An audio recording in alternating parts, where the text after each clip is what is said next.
This is Keyed In with Max and Brent, unlocking the minds of the industry's top real estate professionals. And now, here are your hosts, Max Rabin and Brent Jackson. Welcome to the Keyed In podcast with Max and Brent. I'm Max Rabin. And I'm Brent Jackson. Brent, you got to be quicker on the trigger with that one, man. After doing this, I'm a little bit for a few slow. months. It's like, hey, how are I know a couple You should of months. you should just jump in right over me and just say Brent Jackson, and then that way, I'm Brent Jackson. Yeah, that's perfect. That's the right kind of speed for our listeners.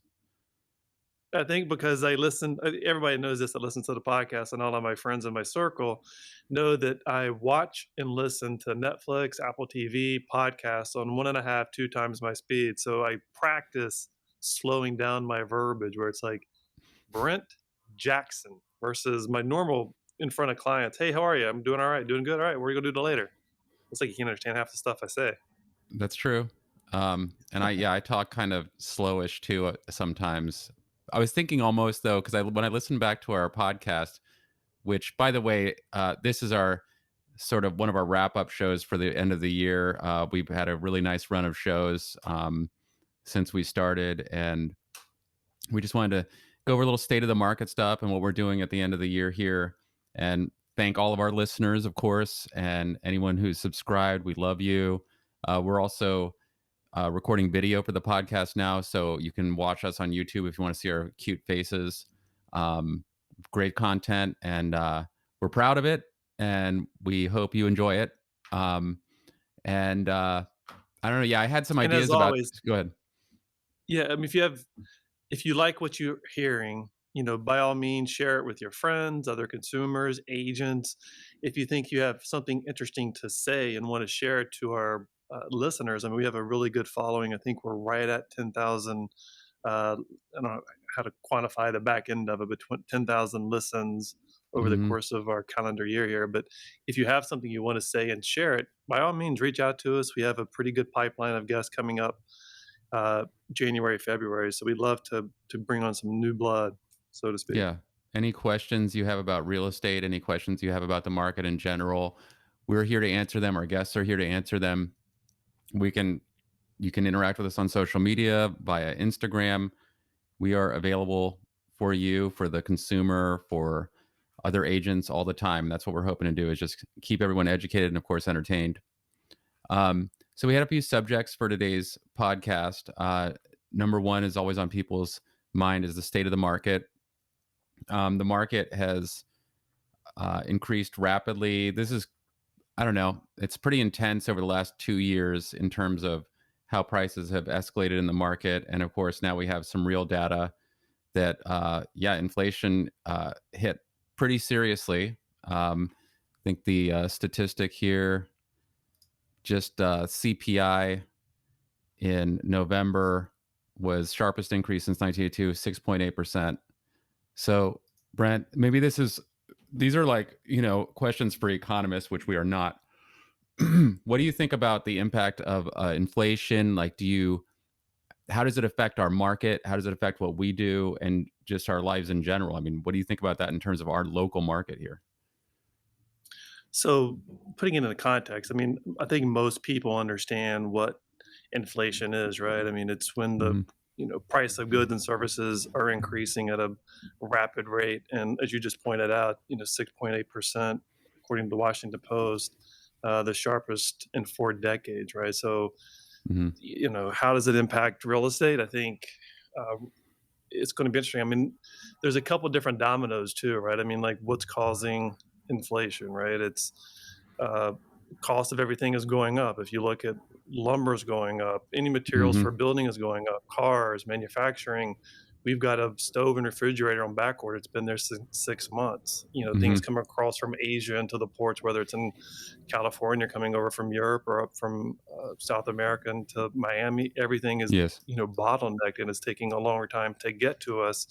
There's fewer drivers out on the streets. There's fewer workers in the background. So everything is costing more. So I think some of that, or maybe all of it, has to do with COVID, where, if you're very basic line here, if you're at a restaurant, your sandwich used to cost $10, where there's not that many people coming into the restaurant anymore, so they have to jack up the price to $15 to make up for the same cost that they Mm-hmm. were getting in 2019.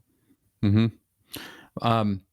But one thing that's interesting, I think we understand this well because we lived in what can be considered a very expensive area for a long time now. DC's gotten much more expensive over the last 10 years, 15 years, no question.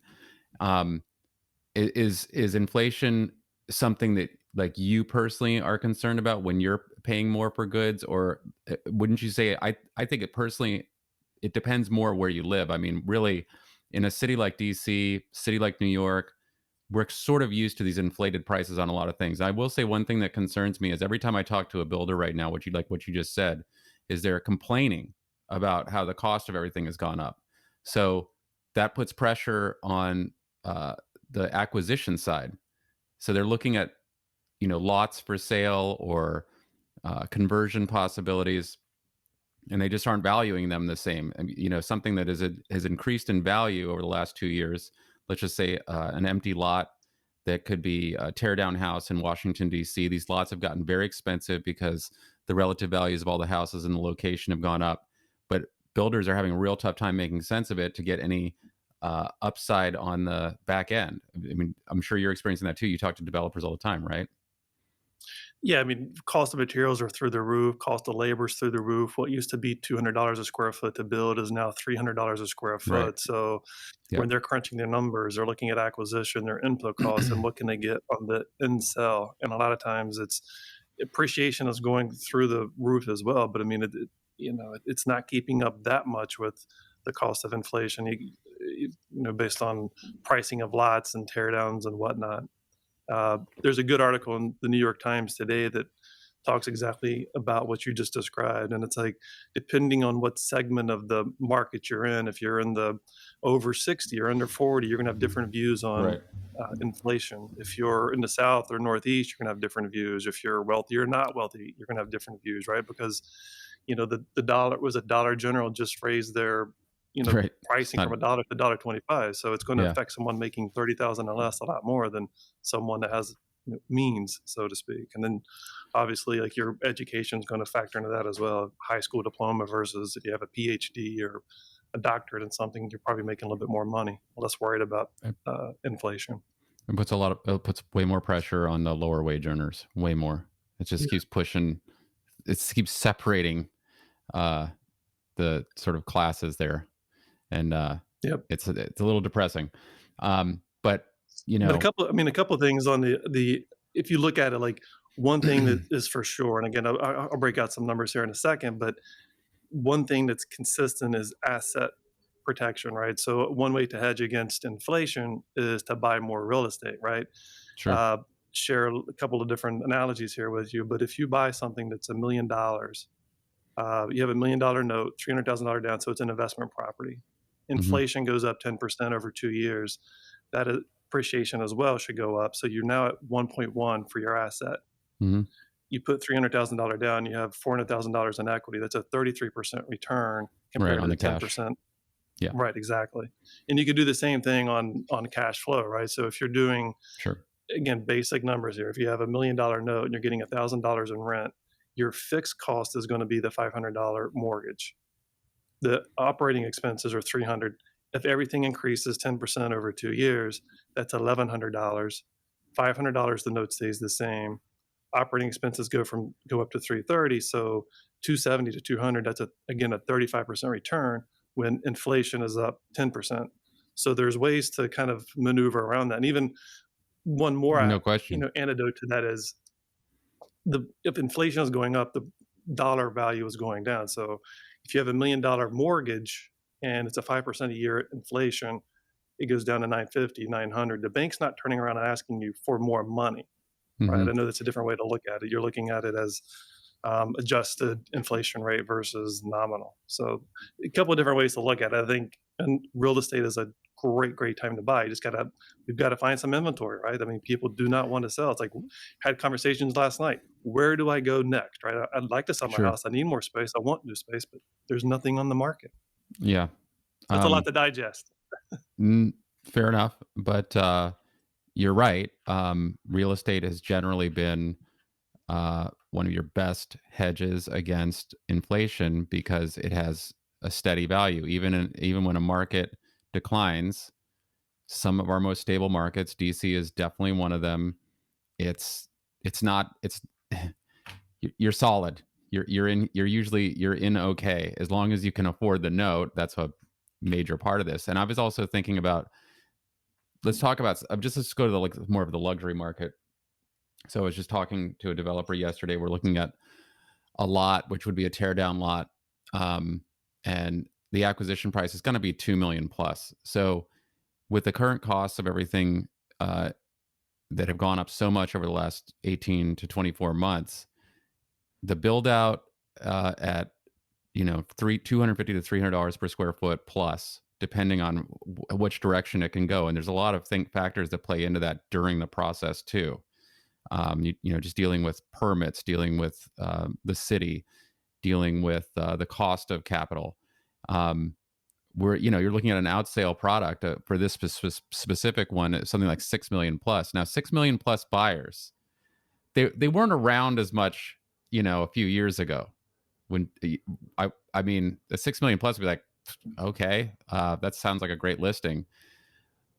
Is this becoming the norm though? These like very extremely expensive. It's a common thing in DC that 4 million is like the new 2 million. It seems like it's going in that direction, but what is the moment where it's like, okay, we've had enough of this? It's like, let's come back to earth a little bit. I mean, if the money's there, I'm it's not sure there, that but it will. huh? Because I mean, I think if you look at, we've talked about this before on the show, that Mm-hmm. on a macro level, there has to be something catastrophic happen, whether it's a war or something that the whole markets across the board shut down. But I mean, you're a DC native, right? If you go back to the 70s when the city was in riots Sure. and almost burned down, we're just now catching up to the international towns, New York, the LA, the Bostons, Europe, other places that are pushing, whether it's $1,000 a square foot or $2,000 a square foot. So, Right. I think that we're trending that way, and we're the city of power, and there's a lot of money, there's a lot of education here. So I don't see us going. They're not going to move the White House and the Capitol anytime soon. So there's always going to be a demand to be close to the Capitol. I mean, what Jeff Bezos pay for his place, and that's basically a place for him to network. $20 million. He put 80 million into it. He's $100 million in just to wine and dine some of his friends, and he bought the house, a block over, just to have his guests stay overnight. Or like a Um, security team or whoever. yeah, I mean, all it is you want to be close to power, Mm-hmm. and so I don't think it's You going were right. anywhere anytime soon. All right. Well, we're gonna push that developer by that $2 million lot. Then, thank you for that. Yeah. I mean, it's a Um, little scary though. I mean, people ask me that all the time on Capitol Hill. It's like, can we go over 3 million? Because going over 3 million is a big number on Capitol Hill, right? I mean, if you're into that yes. 2 million mark, if you're a 1.8 to 2, that's a sweet spot. They move and trade all day long very Mm-hmm. quickly. Yep. Between the 2 and the 3, that buyer's a bit more picky. Going over 3 is very rare on Capitol Hill. So again, we can slice and dice this on every different submarket, but in general, in my opinion, going over 5 million in DC, that's a big ticket item, and you're much more in that space than I am. Well, we'll see if it continues. And like we were saying, with the cost of everything, acquisition, construction, I mean, these guys don't work for free. So there you go. And Max, let me ask you this: spinning it here a little bit, what's your take on the market moving forward? It seems like I read a bunch of different articles where I think Redfin says it's going to be, you know, continuing the same pace, but a little less frenzy, and look at 3% median growth in 2022. Zillow says we're looking at 13% growth, again continuing on from 21, but less frenzy. Those are two delta points that are very far off. If you're at 3% Totally. or 13%, but then we're all looking at the same data. It's just a matter of whose economists in the background are looking at what, because you have to think Yeah. those guys have PhDs in the back office, and they're seeing who's clicking the buttons in Phoenix or Austin or Miami or Washington, D.C., so to speak. Well, I don't know. Making predictions is fun. We always want to, especially as realtors, We remain optimistic. The optimism in our business is generally good for all of the market from our perspective. That's the way I look at things. Pessimism really doesn't do us much good. Now, you have to read the market as it's happening. That's real life. So if things are declining and there is blood in the water, you have to understand that. You can't be BSing someone when that's the reality. And we've seen that before. But right now, going with the flow, going with the times, I don't really see any slowdowns over the last couple months. So if we're on the current trend with low interest rates, with a seemingly no shortage of people with all cash either in a lot of these transactions, they just appear. I don't really see anything trending downward for 2022. And I don't know, you said you threw out a couple numbers there, 3%, 13%. I don't know that things could increase nearly as much as they have over the last 18 months, like on that continued average basis. But I mean, interest rates would have to keep going down. I don't really think they can go any further down. I don't think that doesn't make any real sense. The cost of money could be almost free. Then where's the market? There's no market. And everything I'm seeing value. and reading, it's like the market is trending towards, high threes by the end of 22 and getting into like the mid fours in 23. When I first started in the industry, was it 2005, 2006, rates were hovering just below 5. So to me, as long as you're below 5, I think you're fine. Does it squeeze the buyer? Absolutely. But I do think that could definitely slow down some of the growth here that we've seen. I mean, I think it was in the Wall Street Journal a couple of weeks ago that 45% of all sales were over ask and 1/3 had gone in a week. Again, I don't think that frenzy will continue if rates hit up to 4.5%. I think that will scare some of the buyers away. They're like, you know what, hold off. We'll go rent for a little bit and then come back in the market in a year or two when things cool off a little bit. Well, I'm not in the business of giving anyone financial advice, but I can say that in terms of the financing deals that are still out here, if you own property, investment, or personal residence or anything, and you haven't made any changes to your personal financing on those items in the last 12 months, you should probably look at that again, because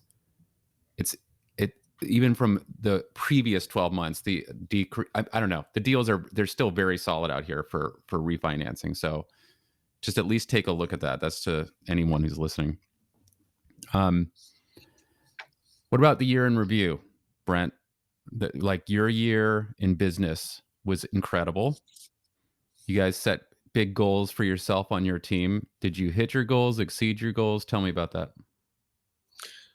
We did. So every, this time of the year for the next 2 weeks, I sit down, we develop a plan, we work the plan, we go into the marketing analysis, where we're going to spend marketing dollars, what buildings we're going to hit with flyers, what magazine ads, and all that jazz. So we really hone in on what we as a team and what our agents want to accomplish. And we sit down with everyone, do a mini SWOT, which is strengths, weaknesses, opportunities, threats, what's hindering them from getting to their goals. So for the last 15 years, we have achieved our goal every single year. This year was no different. Putting the cart before the horse here, I've always wondered, like, when is enough? So last year we did 145 million. We have a 20% as of to date increase. We're right at 175. We'll probably be at 185 million year to date when it's all said and done. I was telling the team yesterday, we had a meeting. I would like to hit the 200 million mark, but then where from there? It's like focus less on quantity, more on quality, and better on lifestyle. So we had a great year talking to other agents on our podcast and outside the podcast. It seems like everybody's having a career year. Totally. How about you guys? We set a goal and we made our goal. And then after seeing people's Instagram stories, other agents and teams, like seeing some of their numbers, I'm like, how come we didn't have double our goal this year? But we set a goal and we made it to the goal. So I don't know what else we can do. Right. Yep. So we tweaked our goals mid-year. So I think it was in June, we tweaked our goal. It was a little bit lower and then we tweaked it up. I think it was by 10 or 15 million. And we still blew that through the water. I mean, I don't know if it's the second quarter was our best quarter ever in the history of doing business. Hmm. And then you follow that up. I think August was one of our worst months in the history. So I mean, we're getting mixed signals on what's going on with the market. It could just be our book of business at the current time, but uh, the market keeps plugging along, and we have a nice hefty goal for next year too. So, like anecdotally, it was interesting because coming up towards November, we were shy of our goal, and those, once you're out of days, you got 60 days left till the 31st of December. You're thinking, well, if we don't make a sale soon, there's only so many days left to close before the end of the year. And I'm every Monday morning in our weekly meeting, I'm like, hey, we're missing some millions here. We Millions. have inventory that we have all the inventory to pay for this goal. And I mean, like one after another, Brent, they just hit. Like there was this one near Middleburg, Virginia. I'm knocking on wood because we're just a couple more days left on inspection contingency, and you never know, right? But that was like a 4 Knock on million wood. plus, yeah, 4 million plus, and then short closing time frame. There was a condo in Georgetown that was sort of just not much happening on it, and all of a sudden, just the right buyer came through that closed yesterday. And there's another one in DC that large detached house. Lots of people have seen the house. No one coming near it for an offer. Actually, we had one offer that fell apart. I have no idea why. Those people just got cold feet.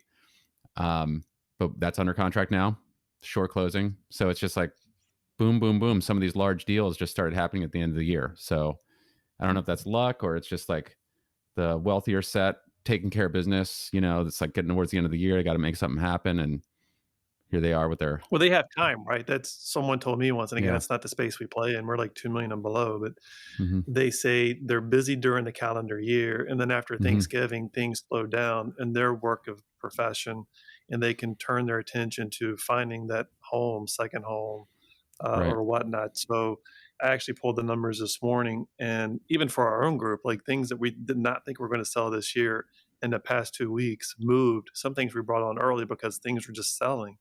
Yeah. But there were 230, this is just Washington, D.C., not looking in Maryland or Virginia, but there were 237 pending transactions in the last 7 days Wow. just in D.C. So, and that's all price points in just D.C. Things are moving. People have, and the weather's great. That's the other thing. I mean, we're The in the weather's mid been fine, 50s. and it's gorgeous Yeah. today. I'm pissed off that I'm There's not on no the tennis court, snowstorm. as you would guess. Yeah, it's gorgeous. Yes. In the Um, morning, though, because it's still cold in the morning. It's like 37 when you wake up. it was balmy this morning. I could have been out there, but I got kids going to school, and uh, the kid. That's a whole nother show. The kid stuff right now is just ridiculous. It's like every morning, it's like, what stupid thing is going to happen today? But that's another topic. I'm sure you know that one too. So, Do you guys have the elf on the shelf? what's that? Do you guys have the elf on the shelf? Oh, you know what? We totally forgot to break that out this year. So and I'm okay with that. All right. That thing's irritating. Yeah. Once you get going on it, then We the have two of kids. them, right? Oh my God. All right. So positives and negatives of our podcast. All right. Let's talk about this. What worked? What didn't work? What are the shows that stood out to you? What did you like the most about hosting, and what did you get out of this? Talk to me. So for me, I think the best thing was just listening to people. And everyone's got a different story in life, right? Like how they got to be successful in their own right.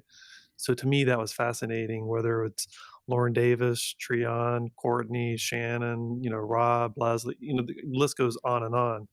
Mm-hmm. But for me, they're like the real takeaways are like my direct competitors, whether it's like Barack or Andrew, someone that we're going head to head in, getting a little bit of insight to how they run their business and how we can, take some of that and maybe take it to the next level in our book of business. To me, that was fascinating, especially like the last episode with Barack, because we struggle with the whole Zillow thing on a regular basis. Like, do we put money in Zillow or do we not? Are we trying to get market share? We're trying to do brand awareness with our group in a certain market or get new market share in somewhere we haven't been before. So to me, that was a real treat to hear like his spin on Zillow. Working, I think it's helping me with my interview skills. It's keeping me on top of the market. I get asked on a regular basis, whether I'm at the gym or walking down the street, like, "Hey, you're on the podcast. You guys are doing Right. great. You're crushing it. When can I get on?" So I think it does help with the brand awareness. And I think it helps with my, it's kind of the running joke in the office. It's I have a low voice. I don't project out too much. I mumble a lot, all that stuff. So it's like, how are you doing a like, how are you in sales period, much less on a podcast? How does that work? It's like you're building vocal lessons into the whole Yes, it's like venture. I'll be doing opera by this time next year. This was not on the agenda for 21, so 22 I'll be doing opera with our one of our You'll be doing, counterparts, Mattia. yeah, you'll be doing like stand up, opera, and improv. Can you Exactly. imagine? How about you? Goods, For bads? for me, I don't know.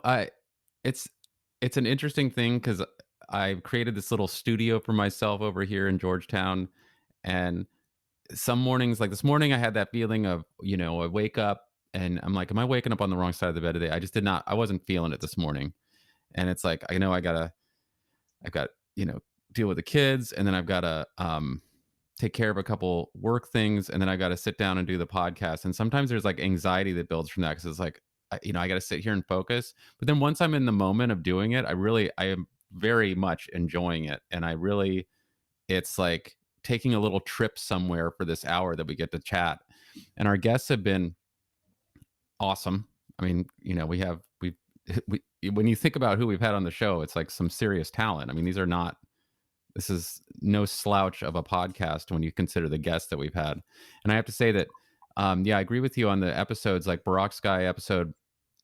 I listened back to that a little bit over the last couple of days, and I just I love the pacing of the interview. I'm comparing ourselves to other really popular real estate podcasts, like Real Estate Rock Stars. I listen to that all the time, and although I'm not a huge fan of their audio quality for whatever reason, I mean, I think they just churn them out so fast that it's like, they're not as concerned about that. I think they have a great business. But just the pacing and the energy of that interview was great, which is also, I've got to give myself a pat on the back since I had COVID during that interview. But anyway, but like, No, you did a good job with that because that's impressive. I mean, if I'm down and out, like I got the shot for COVID and I'm like out for a day and I'm just like taking a nap and I can't function. And you actually have COVID and you're doing an interview at 110%, which is amazing. I Kudos caught to a you. little window of energy on that day, thankfully. But see what I mean? It's like, oh, it's like I have anxiety or I'm literally sick with COVID, and then I jump on a podcast interview, and it's like, you have to be present. You have no choice. You have to be present and listening and engaged, or else the podcast sucks. So that's a great lesson to learn. You have That's the best, right? Exactly. I think, and you're very good at improv. I'm very like script with everything, and that helps me. Is you get thrown a curveball, and it's like, oh, I don't know really where to go with that. Um, so it's been rewarding. Is there anything that you would do different? Like you just mentioned, not knowing the behind the scenes what goes into a podcast. Like kudos Right. to our producer Lauren, which is phenomenal. Totally. Behind the scenes, like you have to put it together, get the guests, the gift giving, and listening to playback after playback to figure out like which parts to cut out, which ones to speed up, and things like that. I mean, it's a It's full on process. I'm really thankful for Lauren and everything she does. The podcast would literally, there's no podcast without her. But you know, uh, as these things go, I've mentioned the podcast. Say to like my dermatologist, for example, she used to have a podcast. She's kind of well known dermatologist, and she's like, "Oh, you're doing a podcast now?" She's like, "God, that's so much energy." She's like, "I like booking the guests," and she stopped doing it because it was just too much work. And she's right. I mean, there is a lot of behind the scenes stuff that's happening here. Again, Lauren handling most of it. But you know, figuring out like if there's going to be a direction for the interview and getting everything booked, and she helping you find your new studio space there. All Or of that down to stuff. your swag, like the swag that we have, the cups, and right behind you, the logos and all that stuff. Shout out to Ari with Yep, doing all that as well. It's a production. it's a production, but it's whatever. I mean, for me, honestly, I'd say I can't really think of too many negatives. So I think this is a really positive experience, even if we stop doing it today, which we're not. But the experience is awesome. Unless you want to stop. You want to No, stop? nope, I enjoy it. I want to Okay. come back full steam, take a couple weeks off. We've got some Yes. good guests lined up for end of January. So we'll come back in the new year refreshed with new ideas, new energies, new thoughts, new guests, Mm-hmm. new segments. Maybe we interviewed Rob, have him come back on, maybe get Yeah. Leslie, first year in the business. What did she Get learn? an update on her. Get an update on her. Mm-hmm. Get some more guests from other companies as well, and seeing what they're doing, if there's any tricks that we can steal from them as well. So Yeah, and it's most importantly, maybe I'll get a more expensive microphone so my voice sounds more like Howard Stern. That's my goal. So totally off subject here, but because I listen to a lot of sports talk, and I don't know if you saw this or not, but like Pat McAfee, who's from West Virginia, right? He was a West Virginia kicker. Then he went to the Colts and won a Super Bowl with Peyton Manning. He just signed a deal, which is the most lucrative in the sports industry to okay. date, which was I think it was, what was it, like 20 million a year? So it was $100 million, Okay. 5 years, 20 million, which is just insane. Mm-hmm. Absolutely insane. Like, I thought Colin Cowherd was big, or Dan Patrick, or some of those guys, but it made me start listening to his show. And I'm like, maybe if you and I get big enough, we can have Sirius XM pick us up and give us $100 million. I'm like, all right, I'm out of here. Well, look, inflation's even hitting the sports hosting game. See, so Exactly. I don't know. What else do we have here? So we have holiday plans. What are your holiday plans? Holiday plans this year. So we're not going back to the Greenbrier. That place it closes in a couple of weeks. We're going to do Christmas here for the first time, I think, in 4 years in Washington, Okay. D.C. So we're going to be here for Christmas, be here for a week, and then we're going to Texas for a week. We're going to San Antonio. We're going to stay out there for a couple of days. We're actually going to go see a Spurs versus Heat game, do some dinners and shows and the Alamo and all that jazz. No That's clue why we chose Texas. That yeah. was not That's my decision. So you don't have. There's no family down there, or you just there's random nothing Texas there. visit. Just random Texas visit. I think the kids and my wife Andrew chose all that, and I just kind of went with it. A lot of my decisions are based on American Express find hotels. So like we'll find where their hotels are, and that's where we're going. Texas was not on my list. Nothing Well, wrong with Texas. I think Texas is probably maybe you'll great, end up but buying a house down there. You'll be like, "We love Texas." I mean, yeah, that's maybe gonna. I'll I feel like you're gonna be looking at real estate. I just have a feeling. come back with a cowboy hat and all that. I went to a rodeo and I'm buying a house in San Antonio. Hell yeah. We're here for Christmas also, and then we're just going to New York for a couple of days after Christmas to do a couple Broadway shows. We haven't done much theater at all, obviously, in the last couple of years. So it'll be nice to go and do some classic New York around, not before Christmas, but after Christmas time stuff with the kids, because I think they'll get a real kick out of that, even though it'll probably be freezing. But I don't know. It's been kind of mild lately, so maybe we'll get lucky. If it's in the 40s and 50s, that'd be awesome. What shows are you going to see? We're going to do Wicked and Lion King. I saw you went to Lion King. We went to weeks ago, Lion right? King. Nice. Yeah, that's amazing. So it was Finn's second time there, Isabella's Mhm. first time seeing Lion King, and we got the aisle seats because they come down the aisle. She was totally enthralled. Like, she sat there, eyes open the whole time, didn't fall asleep. God love her, and she enjoyed it. Finn, I think, was a little tired, but New York's amazing. I want to go back up sometime in January just for a day trip. I think Michael Jackson has his Broadway show out. They're in the whatever it is, like pre-production. But I'd love to see that, and I want them to see Hamilton too. Like, the kids are all into Hamilton. They saw it on Disney, but it's nothing like seeing it in New York on Broadway. I mean, I don't know. Hamilton, I feel like for younger kids, they might not be as excited about it because it's not as. I mean, it's definitely a very colorful and incredible show, but it's certainly not like a Lion King or Wicked production. There's a lot more color and. But I mean, but if the the songs kids are are into catchy. Like, that's the thing. It's yeah, like you hear the songs, you start singing, and I'm not giving away my shot. I'm not a singer by any means, but they're out there singing all that, and okay. Finn loves it. Well, Maybe these he'll kids get there one day. these kids have already memorized all of the Wicked soundtrack, and they've never even seen Wicked, so I know that's going to hit. Have you seen Wicked?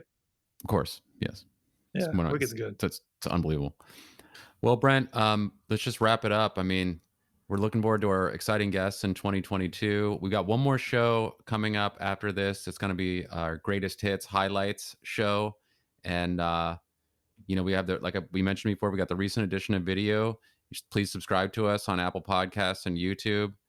And, happy holidays. And we 1 billion% thank you for listening. This has been a lot of fun. And we'll be talking to you again soon. And Max, thank you. I just want to give you a shout out. It's an honor to work here with you. I think you're the ultimate professional in the field and on the podcast. I think your interviewing skills are phenomenal. So just a personal shout out there to you. I know we think some other people in here, but wanted to, and we passed Thanksgiving, but I was giving a little bit of shout out there, a little bit of holiday cheer, so to speak. Well, I really appreciate working with you, and, putting the production together, and, Lauren's on your team and everything. And I'm really appreciative that you asked me to do this with you guys. So thank you. 22 will be bigger and better than ever. Absolutely. Thanks for listening to Keyed In with your hosts, Max and Brent, unlocking the minds of the industry's top real estate professionals. For more information on selling your home, find us online at keyedinpodcast.com. Remember to subscribe to Keyed In on Apple Podcasts or wherever you like to listen to podcasts. Follow us on Instagram at Keyed In Podcast, at Rabin Max, and at Brent E. Jackson. And follow Max on TikTok at MaxwellRabin_properties.